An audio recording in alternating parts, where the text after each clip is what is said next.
EV9 national news కు స్వాగతం. ముందుగా హెడ్లైన్స్. గంగైకొండ చోళపురం ఆలయాన్ని దర్శించుకున్న ప్రధాని మోదీ.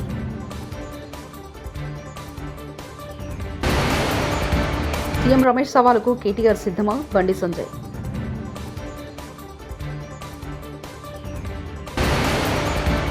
సింగపూర్లో తెలుగు డయోస్పోరా కార్యక్రమంలో పాల్గొన్న ముఖ్యమంత్రి చంద్రబాబు నాయుడు. 20 నెలల రేవంత్ రెడ్డి పాలనలో 100 మంది గురుకుల విద్యార్థులు చనిపోయారు. హరీష్ రావు.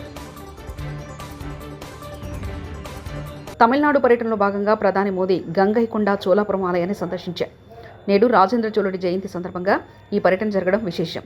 మాల్దీవుల పర్యటన ముగించుకున్న ఆయన శనివారం రాత్రి తమిళనాడులోని తుత్తుకుడికి ప్రత్యేక విమానంలో చేరుకున్నారు.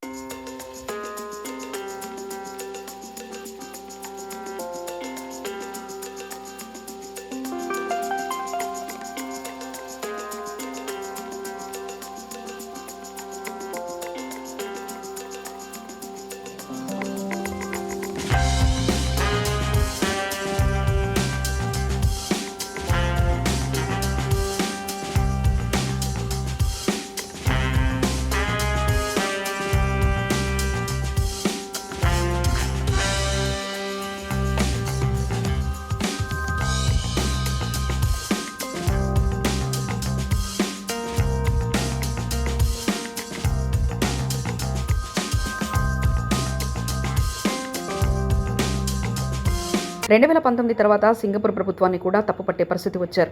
ప్రభుత్వ బ్రాండ్ పోతే ఏపీ నష్టపోతుందని సింగపూర్ ప్రభుత్వానికి చెప్పారు. రాష్ట్రానికి జరిగిన నష్టాన్ని సింగపూర్ ప్రభుత్వానికి చెప్పాను. 2019 తర్వాత వచ్చిన ప్రభుత్వంలో జరిగిన తప్పులు సరిదిద్దేందుకు సింగపూర్ వచ్చా చంద్రబాబు నాయుడు. మీరందరూ ఆశీర్వదిస్తే అమరావతి సింగపూర్ లాగా తయారు చేస్తానని ఆ రోజు హామీ ఇచ్చా.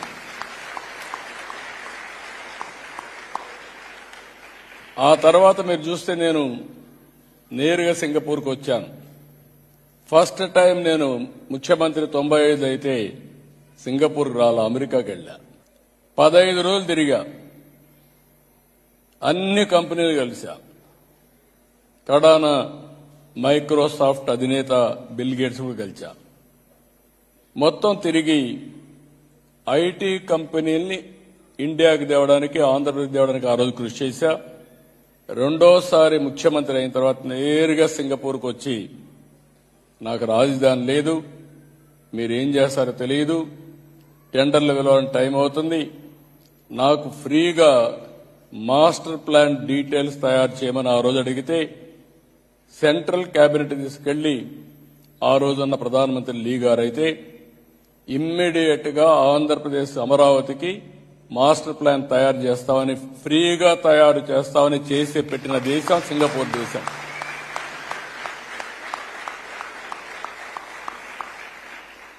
బెస్ట్ ప్రాజెక్ట్ తయారు చేశారు.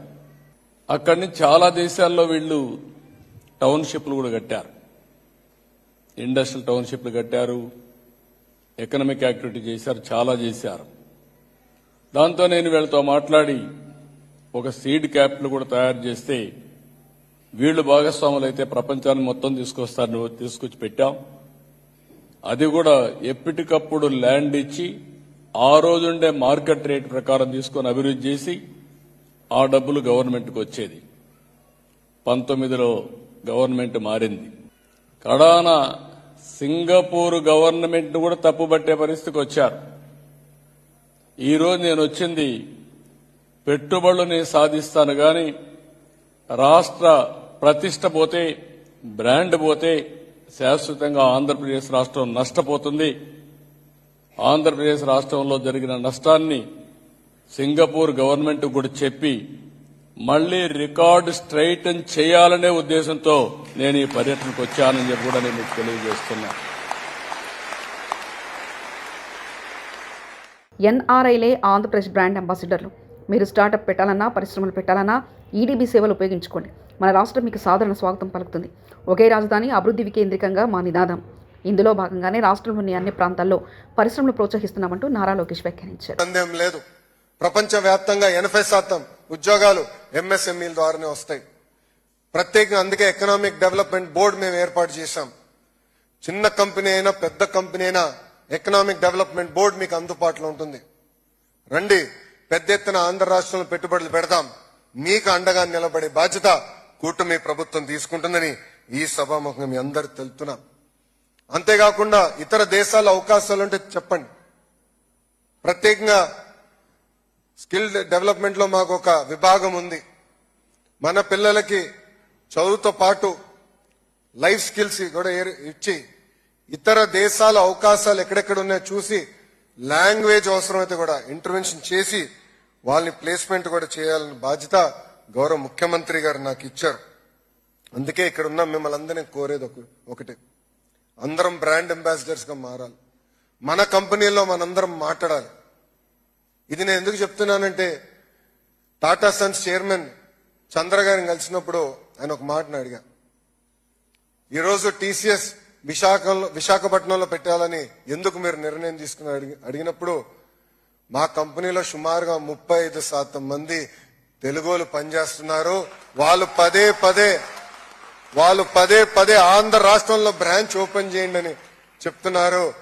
వాళ్ళు ఒత్తిడి తట్టుకోలేక ఈ రోజు నేను ఆంధ్రప్రదేశ్ వస్తున్నా, విశాఖపట్నానికి వస్తున్నా అని చెప్తాం జరిగింది. Same thing with Cognizant, same thing with various other companies. అందుకే మీరందరూ బ్రాండ్ అంబాసిడర్స్ అవ్వండి, మాట్లాడండి. మీ కంపెనీ భారతదేశంలో పెట్టుబడులు పెట్టాలనుకుంటే మాకు తెలియజేయండి. ఆ పెట్టుబడుల కోసం పోరాడడానికి మేము సిద్ధంగా ఉన్నాం. మీరు చూస్తే మేము అందరూ ఒక యంగ్ టీం ఉన్నాం.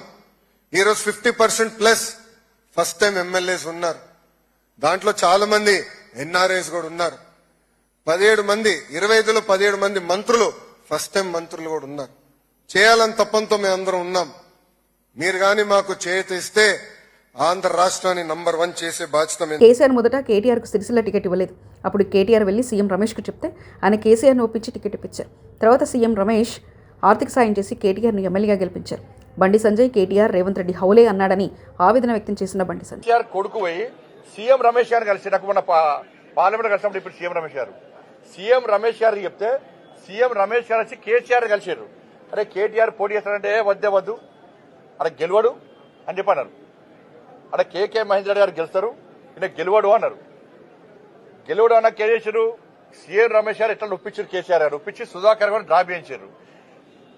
అప్పుడు పరిస్థితి ఏంది, కేసీఆర్ పరిస్థితి, కేసీఆర్ కొడుకు పరిస్థితి 3 తల షర్టు, రబ్బర్ చెప్పులు, ఆ ఫోటో చూసినమైతే అది. అప్పుడు సీఎం రమేష్ గారే ఆర్థిక సాయం చేసిండు. సీఎం రమేష్ గారే ఈ కేసీఆర్ కొడుకు ఆర్థిక సాయం చేసిండు. సీఎం రమేష్ గారు చేసిన ఆర్థిక సాయంతోనే నువ్వు ఎమ్మెల్యే అయినవు ఇవాళ. ఇది ఫ్యాక్ట్. ఇది ప్రభుత్వం చాతకంతనం, ముఖ్యమంత్రి ఎవరన్నా కానీ అన్న అరే హౌలే అట. భర్త కొడుకు ఆధార్ పేరు మీద 2 యూరియా బస్తాలు ఎక్కువ తీసుకుందని ఓ మహిళ మీద నాన్ బెయిలబుల్ కేసు పెట్టారు.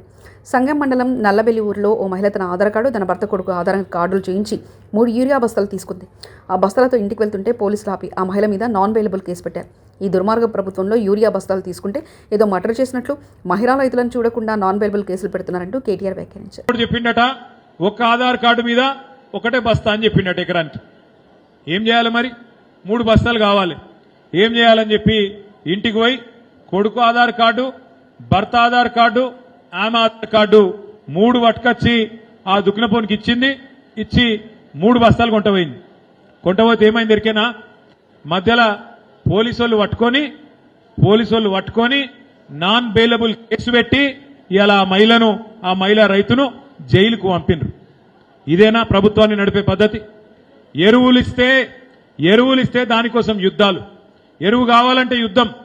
భర్త పేరు మీద కొడుకు పేరు మీద ఆధార్ కార్డు పెట్టి ఎరువు బస్తా తెచ్చుకుంటే అదేదో మర్డర్ చేసినట్టు తీసుకుపోయి నాన్ బెయిలబుల్ కేసు పెట్టి జైల్లో పెడితే దీన్ని ప్రభుత్వం అందామా ఇంకేమందాము? నిన్న రాత్రి ఫుడ్ పాయిజన్, ఈరోజు ఉదయం సాంబార్లో పురుగులు. కొల్లాపూర్ మండలం బండాయిగుట్టకు చెందిన ఓ తల్లి నాగకర్నూలు గురుకుల కాలేజీలో చదివే తన బిడ్డ అస్వస్థకు గురైందని ఇంటికి తీసుకుపోదామని వస్తే ఈరోజు ఉదయం అన్నంతో పెట్టిన సాంబార్లో కూడా పురుగులు వచ్చాయని తెలిపింది. నీళ్లు సరిగ్గా లేవు, బాత్రూంలు అసహ్యంగా ఉన్నాయని విద్యార్థులు చెప్తున్నారు. నిన్న రాత్రి ఫుడ్ పాయిజన్ జరిగింది, కనీసం ఈరోజు ఉదయం పెట్టే భోజనమైనా సరిగ్గా పెట్టడం చేత కాదా అంటూ హరీష్ రావు వ్యాఖ్యానించారు. ఆ అమ్మాయిని తీసుకుపోదామని వచ్చాను.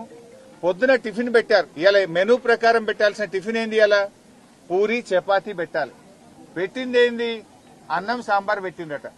ఆ సాంబార్లో కూడా పురుగులు వస్తే నా బిడ్డ తినలేదట సార్. ఇవాళ పొద్దున కూడా సాంబార్లో పురుగు వచ్చిందని చెప్పి ఆ రూప అనే తల్లి చెప్తా ఉంది. ఈరోజు అంటే నిన్న మధ్యాహ్నం సంఘటన జరిగింది.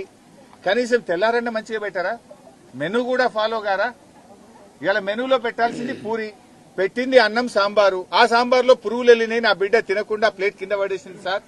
ఇట్లయితే ఎట్లా సార్? హాస్టల్ బాగలేదు, తిండి పెట్టలేరు చక్కగా, చదువులు బాగున్నాయి అన్నది ఏ మాట కామాట ఉన్న నిజం చెప్పాలి. చదువు బాగానే ఉంది కానీ తిండి చక్కగా లేదు, నీళ్లు రావడం లేదు, బాత్రూంలకు పోతే కక్కస్తున్నది, వామిటింగ్స్ వస్తుంది. ఎప్పుడైనా పోయి మేము చూడడానికి పోతే అసలు నిర్వహణ ఏమాత్రం బాగలేదు అని చెప్పి తల్లులు ఒకవైపు బాధపడుతున్నటువంటి పరిస్థితి ఉంది. ప్రాణం పైన సరే బీజేపీతో పొత్తుండదు, పార్లమెంట్ ఎన్నికల సమయంలో బీజేపీతో పొత్తు అని వార్తలు వస్తుంటే ప్రాణం పైన బీజేపీలో పొత్తుండదని కేసీఆర్ ఆ రోజే చెప్పారు. ఈ రోజు కూడా అదే మాట మీద ఉన్నాం. సీఎం రమేష్ లాంటి బ్రోకర్లు చెప్పే మాటలు పట్టించుకోదంటూ మాజీ మంత్రి జగదీష్ రెడ్డి వ్యాఖ్యానించారు. పార్లమెంట్ ఎన్నికల ముందు అక్కడక్కడ వార్తలు వస్తేనే బీజేపీతో పొత్తు అని చెప్పి కేసీఆర్ గారు మమ్మల్ని అందరూ పిలిచి కోప్పడ్డాడు. సీనియర్ లీడర్ అందరినీ పిలిచి ఎందుకు వస్తున్నాయి అటువంటి వార్తలు చూడాలి కదా, చెక్ చేయాలి కదా, మీరు అటువంటి చెత్త వార్తలు రాకూడదు కదా,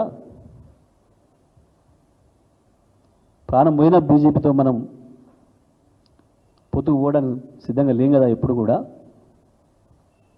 అది ఎప్పటికి జరగని పని కదా, ఎందుకు వస్తున్నాయి ఆ వార్తలు అని చెప్పి చూసుకోరా మరి మీరు సీనియర్లు అని చెప్పి మమ్మల్ని కోప్పడ్డాడు.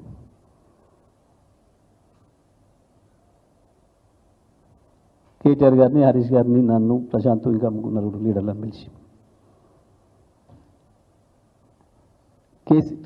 బీజేపీతో గంత దూరంగా ఉంది బీఆర్ఎస్ పార్టీ. ఎప్పుడు కూడా అది తెలంగాణకు పనికొచ్చే పార్టీ కాదు, బీఆర్ఎస్ రాజకీయాలకు, టీఆర్ఎస్ రాజకీయాలకి కుదిరే పార్టీ కాదు అనేది మొదటి నుంచి మేము చెప్తున్న భావన. మేము అట్లాగే ఉన్నాం. ఇక దాంట్లో ఎవడో చిన్న సైజు బ్రోకర్లు, పెద్ద సైజు బ్రోకర్లు ఎవడో వచ్చి చెప్పి మాట్లాడితే అది పనికిమాలిన ముచ్చట. చంద్రబాబు నాయుడు గారు తన అవసరాల కొరకు కొంతమందికి కాంట్రాక్టర్లకు, కొంతమంది చిన్న చిన్న బ్రోకర్లకి పదవులు ఇచ్చి రాజకీయ రూపం తొడిగిండు వాళ్ళకి, కొద్దిమందికి. అటువంటి వాళ్ళు మాట్లాడే మాటలకి తిరుమల శ్రీవారిని కింగ్డమ్ చిత్ర బృందం దర్శించుకుంది. ఆదివారం వీఐపీ ప్రారంభ విరామ దర్శన సమయంలో నటీనటులు విజయ్ దేవరకొండ, భాగ్యశ్రీ బోర్సే, నిర్మాత నాగవంశీ స్వామివారి సేవలో పాల్గొన్నారు. తిరుమల తిరుపతి దేవస్థాన అధికారులు వీరికి స్వాగతం పలికి దర్శన ఏర్పాట్లు చేశారు. దర్శనానంతరం రంగనాయకుల మండపంలో వీరికి పండితులు ఆశీర్వచనం చేసి స్వామివారి తీర్థప్రసాదాలను అందజేశారు. విజయ్ దేవరకొండ, భాగ్యశ్రీ బోర్సే జంటగా నటించిన కింగ్డమ్ ఈ నెల 31న ప్రేక్షకుల ముందుకొస్తుంది.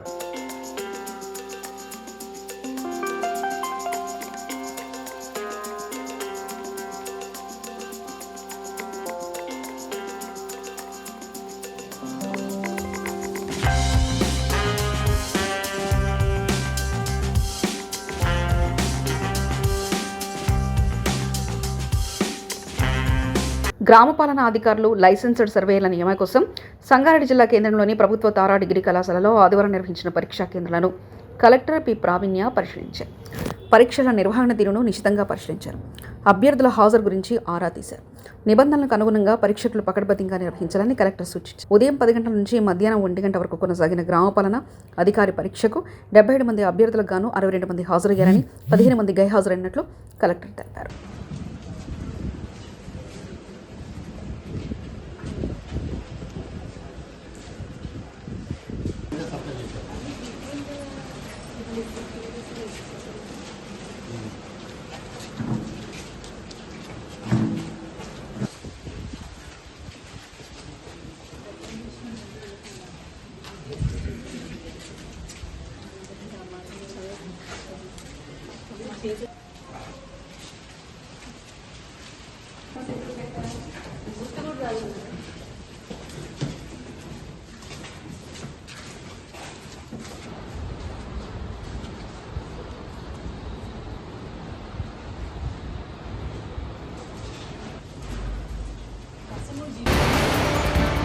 గంగైకొండ చోళపురం ఆలయాన్ని దర్శించుకున్న ప్రధాని మోదీ.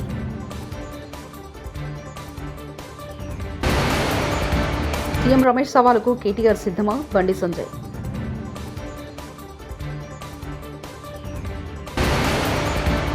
సింగపూర్లో తెలుగు డయోస్పోరా కార్యక్రమంలో పాల్గొన్న ముఖ్యమంత్రి చంద్రబాబు నాయుడు.